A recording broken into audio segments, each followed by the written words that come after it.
নমস্কার, অ্যাস্ট্রোলজার কমলেশ দিওয়ান চ্যানেলে আপনাদের সকলকে স্বাগত।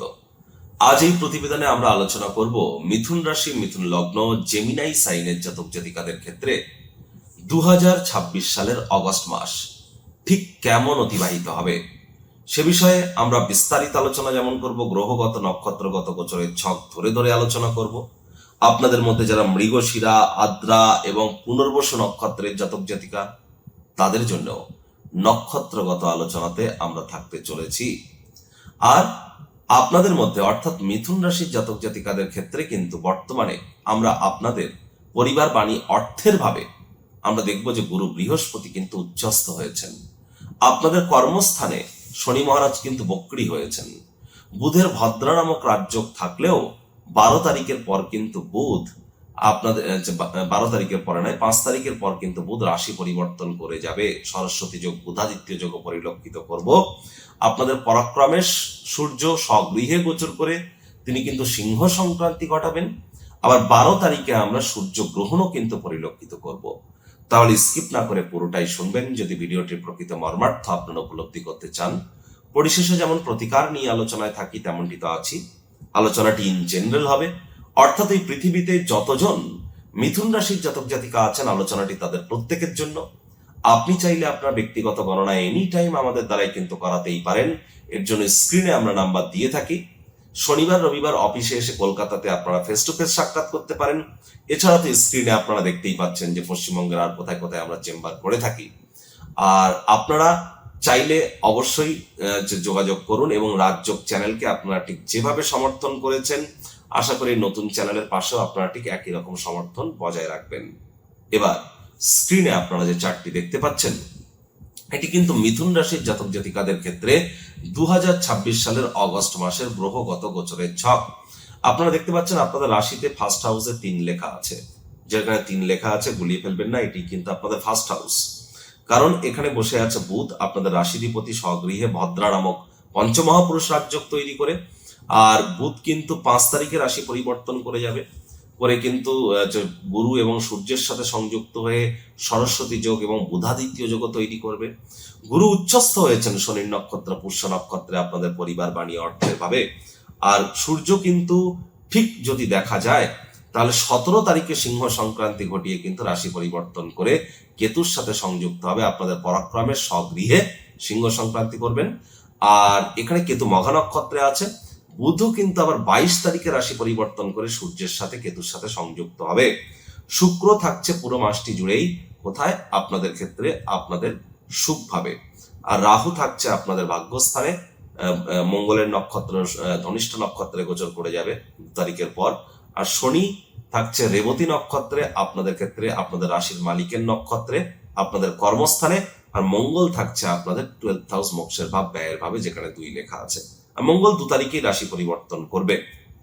তাহলে মঙ্গল, বুধ আর সূর্য 3টি গ্রহ রাশি পরিবর্তন করছে, বাকি গ্রহগুলি রাশি পরিবর্তন করবে না।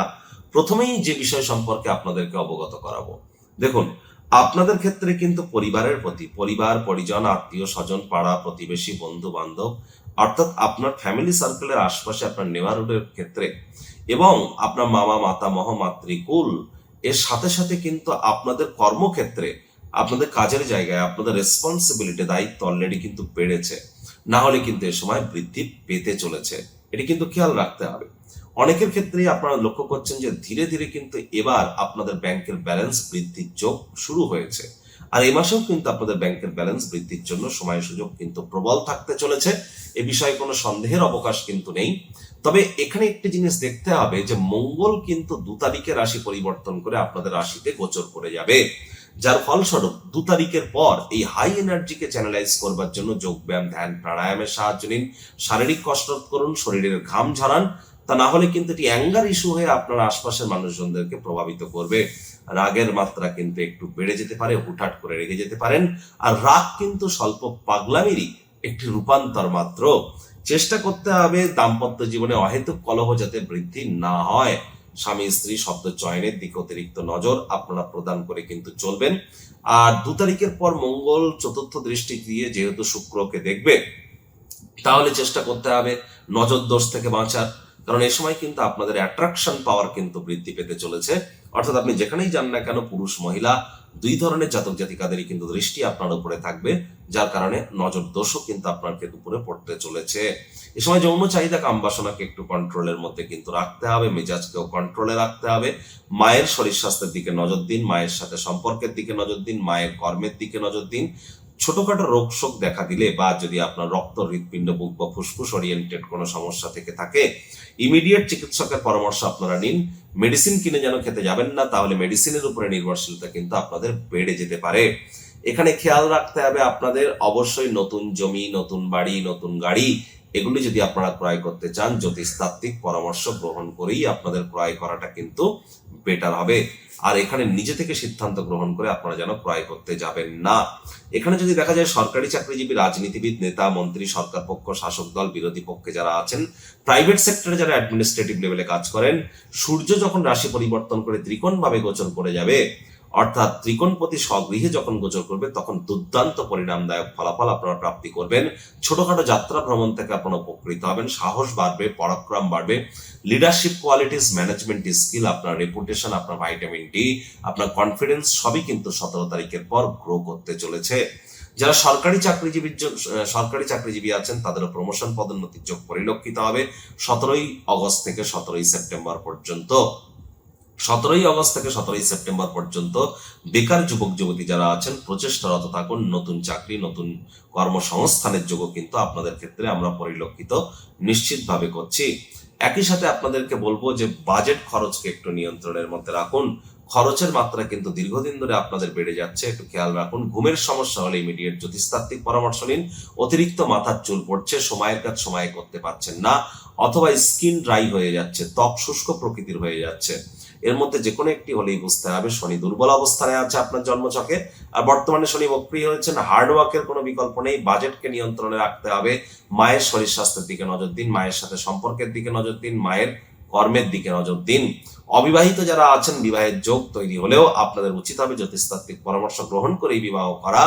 আর এখানে গুরু শনি নবপঞ্চম যোগের কারণে, এবং গুরু যেহেতু শনিনী নক্ষত্র, পুষ্যা নক্ষত্রে গোচর করছে, ভবিষ্যতের বৃহৎ কোনো কর্মকাণ্ডের ভিত্তিপ্রস্তর স্থাপন অর্থাৎ ফাউন্ডেশন লেইং এর জন্য এই সময়টিকে কিন্তু আপনারা একটু কাজে লাগাতেই পারেন। অত্যন্ত লাভান্বিত হতে চলেছেন, এই বিষয়ে কোনো সন্দেহের অবকাশ কিন্তু এখানে নেই। আপনাদের এই সময় পিতার শরীর স্বাস্থ্যের দিকেও একটু নজর দিতে হবে, পিতার সাথে সম্পর্কের দিকে নজর দিতে হবে, পিতার কর্মের দিকেও নজর দিতে হবে। যেহেতু রাহু কিন্তু, আর যদি আমরা দেখি, রাহুর পঞ্চম দৃষ্টি মঙ্গলের উপরে থাকবে 2 তারিখের পর। 2 তারিখের পর মঙ্গল যখন আপনাদের রাশিতে চলে আসবে, রাহুর তখন পঞ্চম দৃষ্টি মঙ্গলের উপরে থাকবে। এবং এই সময় কিন্তু আমরা যেহেতু আর মঙ্গলও কিন্তু 12 তারিখের পর রাহুরই নক্ষত্র আদ্রা নক্ষত্রে গোচর করে যাবে। রাহু কিন্তু মঙ্গলের নক্ষত্র ধনিষ্ঠ নক্ষত্র 2 তারিখে করে যাচ্ছে, তাহলে নক্ষত্রগত দিক থেকে ক্ষেত্র বিনিময় হচ্ছে। তৎসত্ত্বেও বলবো ছোটখাটো সার্জারি অপারেশনের যোগ কিন্তু থাকছে, মাথাতে চোটাঘাত প্রাপ্তির যোগ থাকছে, পায়ে চোটাঘাত প্রাপ্তির যোগ কিন্তু থাকছে। আগুন, বিদ্যুৎ, বজ্রপাত থেকে আপনারা একটু সাবধানে থাকুন। চোটাঘাত লাগতে পারে, হাঁটতে হাঁটতে হোঁচট খেয়ে পড়ে যেতে পারেন, ওয়াশরুমে হোঁচট খেয়ে পড়তে পারেন। শর্ট সার্কিট ফায়ার থেকে আপনাদেরকে আমরা এ সময় অতিরিক্ত সাবধান থাকার পরামর্শ প্রদান করব। আর যখন অতিরিক্ত বজ্রপাত হবে, বাইরে যেন বার হবেন না। অতিরিক্ত গরম, অতিরিক্ত বৃষ্টিপাত, অতিরিক্ত শীত, তিনটি কিন্তু আমাদেরকে আগত সময়ে আমাদেরকে প্রচন্ড পরিমাণে কষ্ট প্রদান করবে। তার জন্য আগে থেকেই কিন্তু আমাদেরকে প্রিকশন নিয়ে চলতে হবে। To be or not to be is the question, হবে না হবে না, এই দোলাচল কিন্তু আমাদেরকে ভোগাতে পারে। হায়ার স্টাডিজে বাধা বিপত্তির সম্মুখীন আমরা হতে পারি। চেষ্টা করতে হবে এ সময় যতটা সম্ভব আপনাদের বাইরের খাদ্য খাবারকে যদি অ্যাভয়েড করা যায়। Share market, crypto market, commodity market, currency market, metal মার্কেটে যারা আছেন, যারা ট্রেডিং করেন, তাদেরকে বলবো অত্যন্ত প্রিকশন নিয়ে ট্রেডিং করুন। আর্টিফিশিয়াল ইন্টেলিজেন্সের থ্রু দিয়ে বা রোবটের থ্রু দিয়ে বা অটোবটের থ্রু দিয়ে যারা ট্রেডিং করছেন, তারা কিছুটা হলেও বেটার ইম্প্যাক্ট পাবেন। 22 তারিখের পর জীবনের ব্যাপারে, ক্যারিয়ারের ব্যাপারে, ফাইন্যান্সের ব্যাপারে, সমাজের ব্যাপারে কোনো প্রকার গুরুত্বপূর্ণ সিদ্ধান্ত গ্রহণ করা থেকে আপনাদেরকে বিরতই কিন্তু থাকতে হবে। আপনাদের মধ্যে যারা মৃগশিরা নক্ষত্রের জাতক জাতিকা, অতিরিক্ত পরিশ্রম করুন, শরীরের ঘাম ঝরান, শরীর স্বাস্থ্যের দিকে একটু নজর দিন, সাবধানে বাইক রাইড করুন, কার ড্রাইভ করুন, আর চেষ্টা করুন যতটা সম্ভব ছুরি, কাঁচি এগুলি থেকে দূরে থাকা যায়। আদ্রা নক্ষত্রের জাতক জাতিকাদের ক্ষেত্রে বলবো, আপনার যদি মনে হয় যে আপনার সাথে কোনো ব্ল্যাক ম্যাজিক বা কালা জাদু হচ্ছে, তাহলে আপনারা ইমিডিয়েট জ্যোতিষতাত্ত্বিক পরামর্শ গ্রহণ করুন। পিতার শরীর স্বাস্থ্যের দিকে নজর দিন। লটারি, সাট্টা, জুয়া, নেশা, ভাঙ, রাতারাতি বড়লোক হওয়ার স্বপ্ন, ফাস্ট মানি, উপার্জন করার যে আকাঙ্ক্ষা, এখান থেকে আপনাদেরকে বিরত থাকাটাই কিন্তু শ্রেয় বলে আমরা মনে করছি। ছোট ভাই বোনেদের সাথে অহেতুক তর্ক বিতর্কে যাবেন না, বাইরের খাদ্য খাবারকে অ্যাভয়েড করুন। পুনর্বসু নক্ষত্রে জাতক জাতিকাদের ব্যাংকের ব্যালেন্স বাড়তে পারে, পরিবারে কোনো সদস্যের আগমনের বার্তা আসতে পারে, আর পরিবারে কোনো অনুষ্ঠান এ সময় সম্পাদিত হতে পারে। আপনাদের যে নতুন কর্ম লোনের জন্য খাটাখাটনি করলে ভাগ্যবান প্রমাণিত হতে পারেন, ঋণ মুক্তির পথ খুঁজে পেতে পারেন, মামা মাতামহের তরফ থেকে উপকৃত হতে পারেন, দূরবর্তী স্থানে যাত্রা ভ্রমণের সুযোগ আপনারা প্রাপ্তি করতে পারেন। অকাল্ট ফিল্ড জ্যোতিষ জগতে যারা আছেন, পিএইচডির জগতে তারাও লাভান্বিত হবেন। যোগ্য কর্মচারী হয়ে থাকলে প্রমোশন পদোন্নতিও আপনাদের কিন্তু হতেই পারে। প্রতিকার স্বরূপ আলোচনা করতে গিয়ে আপনাদের বলবো, স্ক্রিনে আপনারা দেখতে পাচ্ছেন বৃহস্পতির বীজ মন্ত্র ওম গ্রাং গ্রিং গ্রং স গুরাবে নামা। সকাল দুপুর সন্ধ্যা 3 বেলা মিলিয়েই আপনার বৃহস্পতির বীজ মন্ত্র 108 বার করে জপ করুন। এটি আপনাদেরকে বহুলাংশ উপকৃত করতে চলেছে। যারা দীক্ষা নেননি, ইমিডিয়েট দীক্ষা নিন। গুরু বিনা জীবনে উন্নতি কিন্তু এক প্রকার অসম্ভব। আর গুরু কিন্তু মানেই হচ্ছেন জন্মগুরু, শিক্ষাগুরু, দীক্ষাগুরু। এই 3 গুরুই ব্রহ্ম বিষ্ণু মহেশ। এই 3 গুরুই ইলেকট্রন প্রোটন নিউট্রন। এই 3 গুরুই G O D god, generator, operator and destroyer. গুরু বিনা উন্নতি এক প্রকার অসম্ভব। আর বৃহস্পতি গুরু গ্রহ বর্তমানে 7.5 বছরের জন্য তিনি অতিচারী হয়েছেন। প্রোটেকশন তখনই পাবেন যখন আপনারা দীক্ষিত। বাড়ির উত্তর পূর্ব কোণটিকে পরিষ্কার পরিচ্ছন্ন রাখুন। তামার, মাটির, কাচের বা পিতলের পাত্রে তামার উত্তর পূর্ব কোণে বাড়ির আপনারা জল রাখুন এবং রেগুলার চেঞ্জ করে দিন। বাড়ির দক্ষিণ পশ্চিম কোণটিকে পরিষ্কার পরিচ্ছন্ন রাখুন। সেখানে একটি নীল রঙের কাগজের খামের মধ্যে করে কিছু মাটি রেখে দিন। মাটি মানে সয়েল, ক্লে, মাটি রেখে দিন। এটি আপনাদেরকে লাভান্বিত করবে। পিঁপড়েদেরকে মারবেন না, হার্ড ওয়ার্ক করুন। শনিবার সরিষার তেল বেগুন খাবেন না। শ্রমিক সম্প্রদায়, বয়োজ্যেষ্ঠ মানুষজনদেরকে সেবা করুন। তো বন্ধুরা, প্রতিবেদনটি কেমন লাগলো আপনারা নিচের কমেন্ট বক্সে অবশ্যই জানাবেন। তাবিজ, কবচ, মাদনী পাথর, জেমস্টোন, শিকড় বাকড় পরে কোনো লাভ হবে না। অথেন্টিক সাইন্টিফিক ওয়েতে রেমেডির জন্য এনি টাইম আমাদের সাথে যোগাযোগ করতেই পারেন। আর রাজযোগ চ্যানেলকে আপনারা ঠিক যেমন ভাবে সমর্থন জানিয়েছেন, আশা করি আপনারা এই নতুন চ্যানেলের পাশেও ঠিক একই রকম ভাবে থাকবেন। এই আশা রেখে আমি আমার বাণীকে এখানেই বিরাম প্রদান করছি।